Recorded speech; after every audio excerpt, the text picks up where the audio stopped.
नमस्कार दोस्तों, ocean network में आपका स्वागत है। सोमवार को कोलकाता से लेकर के दिल्ली तक टीएमसी के नेताओं का हाई वोल्टेज ड्रामा देखने को मिला। कोलकाता में अभिषेक बनर्जी जो ममता बनर्जी के भतीजे हैं, उनकी अगुवाई में करीब 1 दर्जन टीएमसी के नेताओं ने राज्यपाल बोस साहब से मुलाकात की और NIA, ED, CBI, income tax department in सब के खिलाफ शिकायतें की, मोर्चा खोल दिया एक तरीके से और कहा कि साहब इन सब के डायरेक्टर को, इन सब के जो प्रमुख हैं, उन सबको बदल दो, यानी सारे घर के ही बदल दो, सबको हटा दो। अब क्यों हटा दो? अभिषेक बनर्जी का कहना है कि साहब लोकसभा चुनाव से ठीक पहले भारतीय जनता पार्टी की शिकायत पर पश्चिम बंगाल के डीजीपी को हटा दिया गया। तो अब ये माना जा रहा है कि चूंकि इनके प्यारे डीजीपी चुनाव आयोग ने हटा दिए, शिकायत उनके खिलाफ कुछ गंभीर रही होंगी, क्योंकि केवल पश्चिम बंगाल के डीजीपी हटाए गए हों ऐसा नहीं है। कई राज्यों के तो होम सेक्रेटरी भी हटाए गए हैं और उत्तर प्रदेश भी उनमें शामिल है। उत्तर प्रदेश के मुख्यमंत्री को तो कोई परेशानी नहीं है। फिर ये पश्चिम बंगाल के नेताओं को वहाँ के डीजीपी को हटाए जाने पर इतना पेट में दर्द क्यों है? इतनी परेशानी क्यों है? और राज्यपाल से जाकर के मुलाकात करना, कहना कि सारी एजेंसियां जो सेंट्रल एजेंसियां इस समय कार्रवाई कर रही हैं, इनके सबके डायरेक्टर, इनके सबके प्रमुखों को हटा दिया जाना चाहिए और चुनाव आयोग अगर ऐसा नहीं करता है, तो हम मान लेंगे कि निष्पक्ष चुनाव नहीं हो रहे हैं। दूसरा हाई वोल्टेज ड्रामा टीएमसी की तरफ से ही चुनाव आयोग यानी निर्वाचन आयोग के मुख्यालय में हुआ। ये वहां भी ज्ञापन देने के लिए गए थे और ज्ञापन देने के बाद वहां धरने पर बैठ गए। तो आप जानते हैं कि पूरी दिल्ली में ही 144 लगी हुई है और चूंकि निर्वाचन आयोग है तो वो उसकी सेंसिटिविटी एक अलग लेवल पर ही होती है। किसी भी पॉलिटिकल पार्टी को अपना राजनीतिक दर्शन प्रदर्शन करने की इजाज़त किसी संवैधानिक संस्थान के परिसर में तो कम से कम नहीं दी जा सकती ऐसे समय पर। केवल टीएमसी थोड़ा है इस देश में, और बहुत सारी पॉलिटिकल पार्टियां हैं जिनकी अपनी कुछ परेशानियां हो सकती हैं, शिकायतें हो सकती हैं, मांग हो सकती हैं, उनके प्रतिनिधिमंडल भी वहाँ जा सकते हैं, आ सकते हैं। जैसे सलमान खुर्शीद, पवन खेड़ा वगैरह ये सब चुनाव आयोग गए ही थे। वो प्रधानमंत्री नरेंद्र मोदी की शिकायत लेकर के गए थे कि साहब हमारे घोषणा पत्र या न्याय पत्र के बारे में वो गलत बयानी कर रहे हैं। प्रधानमंत्री ने अपनी जनसभाओं में कहा है ना कि ये मुस्लिम लीग के रास्ते पर जाती हुई दिखाई दे रही है कांग्रेस, तो इससे इनको परेशानी है। अब कुछ पॉइंट्स हैं उसमें न्याय पत्र में जिसकी वजह से प्रधानमंत्री ने ये सब कहा है। तो मैं बता रहा था कि सोमवार को टीएमसी ने कलकत्ता से लेकर के दिल्ली तक हाई वोल्टेज ड्रामा किया। अब दिल्ली पुलिस ने निर्वाचन आयोग पहुंच करके इनको वहां से हटाया, उठाया और जो मंदिर मार्ग पुलिस स्टेशन है वहां पर इनको ले गए। इन्होंने वहां भी धरना प्रदर्शन शुरू कर दिया। पुलिस पर यह आरोप लगाया इन लोगों ने कि साहब टीएमसी के नेताओं को हिरासत में ले लिया।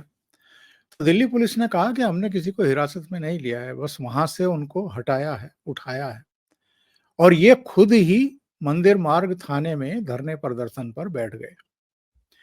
तो वहां के कुछ दृश्य भी आए हैं, वो आप देखेंगे तो आपको समझ में आएगा कि किस तरह का दृश्य वहां पर यह था। ये डेरेक ओब्रायन है, ये तो पार्लियामेंट के अंदर भी हंगामा करते हैं, पार्लियामेंट के बाहर भी हंगामा करते हैं और ये अभिषेक बनर्जी के नेतृत्व में जो टीएमसी का प्रतिनिधिमंडल राज्यपाल से मिलने के लिए कलकत्ता में गया था, ये तब का सीन है। और ममता बनर्जी, वो भी मोदी सरकार पर निशाना साध रही हैं और कह रही हैं कि साहब, ये चुनाव के समय भी एजेंसियों को पश्चिम बंगाल में भेज करके हमें निशाने पर ले रही हैं, हमारी छवि को खराब कर रही है मोदी सरकार। और एजेंसियों के जरिए हमारे कार्यकर्ताओं, हमारे नेताओं को परेशान किया जा रहा है, उनको गिरफ्तार किया जा रहा है।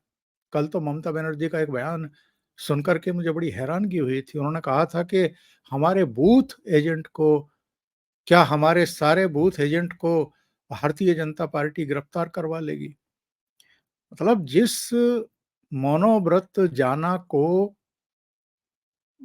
गिरफ्तार करने के लिए गई थी एनआईए की टीम, पूर्वी मेदिनीपुर के जिले के भूपति नगर में, उस पर 2022 में एक विस्फोट करने का गंभीर आरोप है। यानी आतंकवाद से रिलेटेड केस है।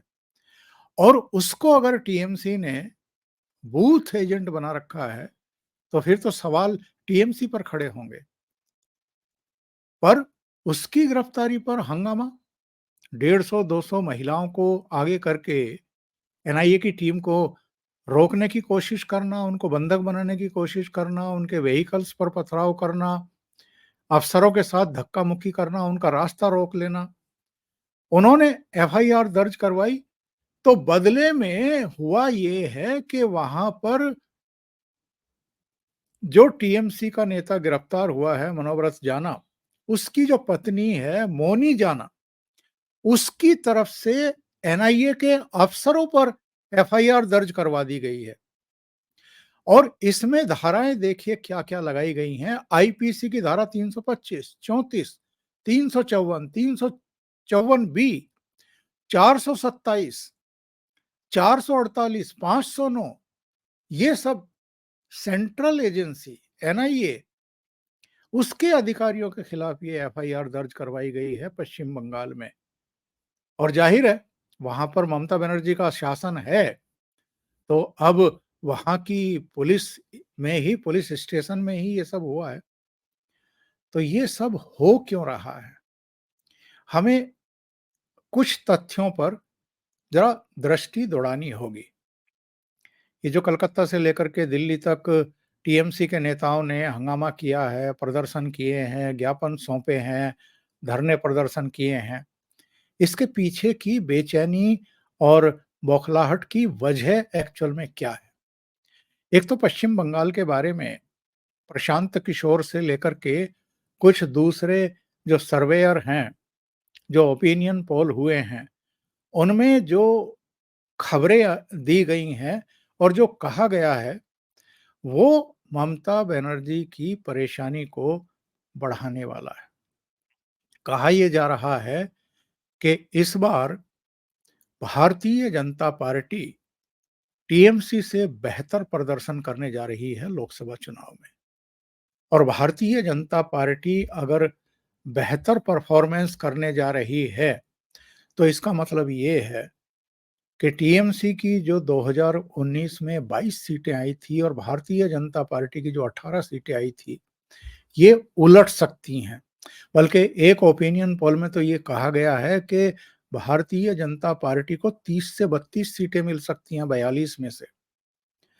तो ममता बनर्जी को लगता है कि जब सेंट्रल एजेंसियां इस तरह की कार्रवाइयां करने के लिए पश्चिम बंगाल में पहुंचती हैं और चुनाव बिल्कुल सिर पर हैं, पहले चरण का मतदान 19 अप्रैल को होने वाला है, दूसरे चरण का 26 अप्रैल को होने वाला है, तो इनको लगता है कि जब-जब इस तरह की कार्रवाइयां होती हैं, तो मीडिया में वो संदेश खाली, महिलाओं पर अत्याचार, शाहजहां शेख, ये सब इनकी भी चर्चाएं शुरू हो जाती हैं। और इससे इनकी सेहत पर, इनकी पार्टी की सेहत पर, इनकी पार्टी के जो प्रत्याशी अलग-अलग सीटों के लिए खड़े हुए हैं, उनकी संभावनाओं पर भी असर पड़ता है और इनकी सरकार के खिलाफ जो लोगों में गुस्सा है, वो और यूनाइट होते हैं। इसलिए ममता बनर्जी को परेशानी हो रही है और अकेले ममता बनर्जी को परेशानी नहीं हो रही है एक्चुअल में। सोमवार के ही पूरे घटनाक्रम पर अगर हम नज़र दौड़ाएँ, तो कई घटनाएँ हुई हैं। एक तो जो दुर्गेश पाठक हैं, आम आदमी पार्टी के राजेंद्र नगर से एमएलए, उनको ईडी ने पूछताछ के लिए तलब किया और 6 घंटे तक पूछताछ की। ये अरविंद केजरीवाल के करीबी हैं और ये गोवा विधानसभा चुनाव में उस समय इंचार्ज थे, जिस समय वो साउथ ग्रुप से पकड़े गए 100 करोड़ रुपए में से 45 या 48 करोड़ रुपया गोवा में चुनाव के लिए भेजे गए थे। तो 6 घंटे इनसे पूछताछ की गई और अरविंद केजरीवाल के जो पीए हैं, विभव कुमार, उनसे भी पूछताछ की गई। दोनों से पूछताछ की गई। एक घटनाक्रम और हुआ दिल्ली में। केसीआर की जो बेटी है, के कविता, जो ईडी के द्वारा गिरफ्तार की जा चुकी हैं, उन्होंने अपने 16 साल के बेटे की परीक्षाओं का हवाला देते हुए अंतरिम जमानत की मांग की थी। उनकी अंतरिम जमानत की जो याचिका थी, वो कोर्ट ने खारिज कर दी। यानी उनको अंतरिम जमानत देने से इनकार कर दिया। उनका कहना था कि मेरे बेटे की परीक्षाएँ हैं, माँ की उसको ज़रूरत है, 1 महीने के लिए मुझे जो है अंतरिम जमानत दे दी जाए, लेकिन कोर्ट ने अंतरिम जमानत देने से इनकार कर दिया। एक घटना और हुई और वो हुई मुंबई में।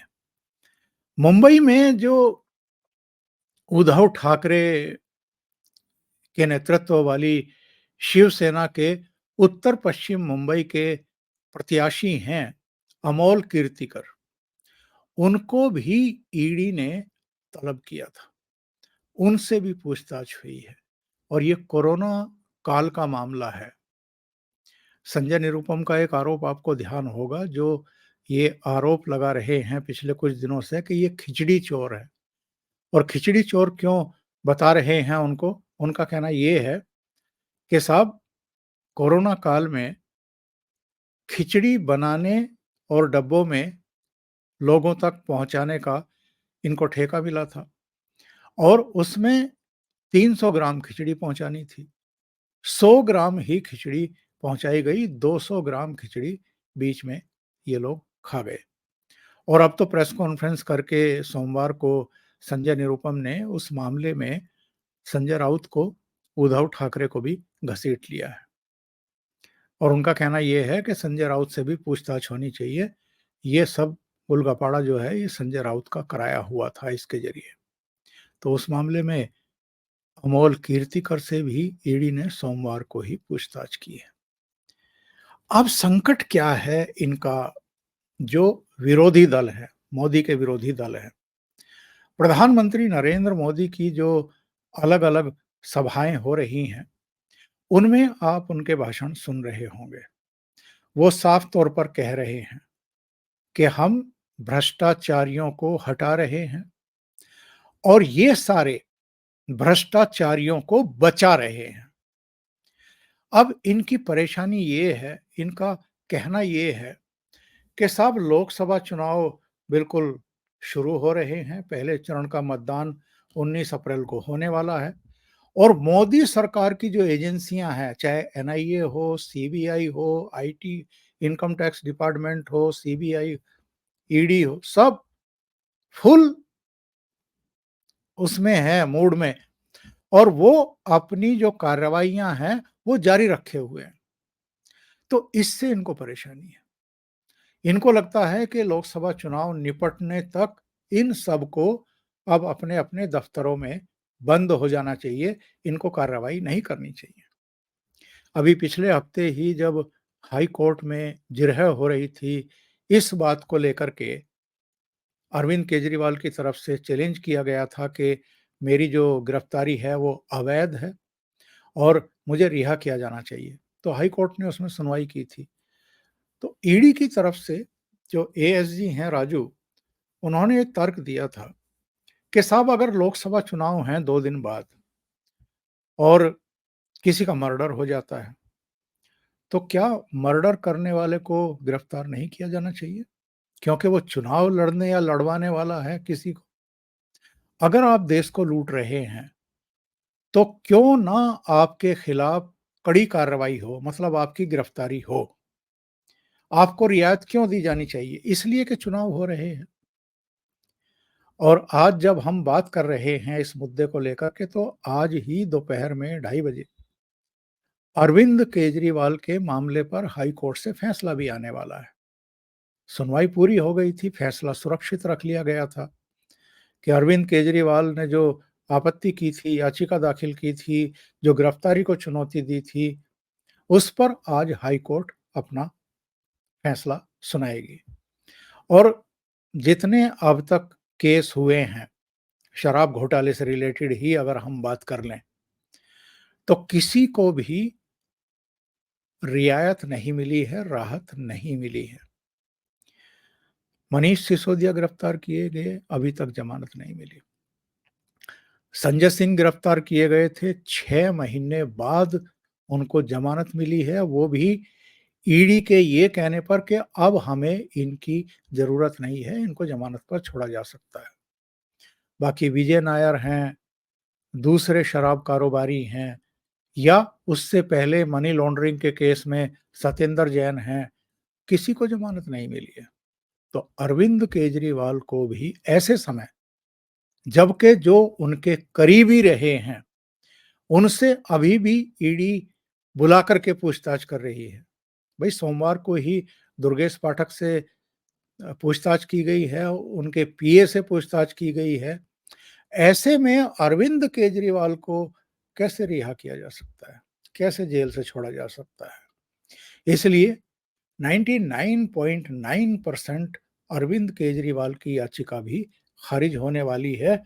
ऐसा जो कानून के जानकार हैं और जो अब तक सिलसिला चला आ रहा है, उनके खिलाफ जिस तरह की कड़ी कार्रवाइयाँ हुई हैं और जो पीएमएलए एक्ट है, उसकी भी अपनी कुछ बाध्यताएँ हैं। उसको देखते हुए लगता नहीं है कि अरविंद केजरीवाल को भी किसी तरह की राहत आज मिलने वाली है। ये जो सारी चीजें हैं, ये इन लोगों को परेशान कर रही हैं, क्योंकि इनको लगता है कि ये सब कार्रवाइयाँ ऐसे समय आकर के हुई हैं, जब लोकसभा चुनाव में इनको लोगों के बीच जाकर के चुनाव प्रचार करना चाहिए था। लेकिन इसके लिए मोदी सरकार जिम्मेदार थोड़ा है।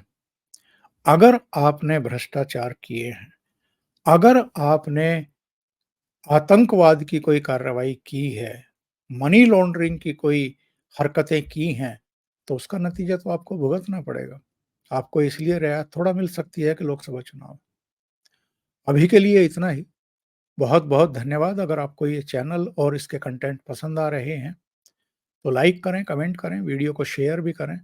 अभी तक अगर आपने ये चैनल सब्सक्राइब नहीं किया है, तो सब्सक्राइब कर लें और साथ में लगे बेल आइकॉन को दबा दें, ताकि आगे आने वाले वीडियो और उनके नोटिफिकेशन आप तक पहुंचते रहें। बहुत-बहुत धन्यवाद। नमस्कार।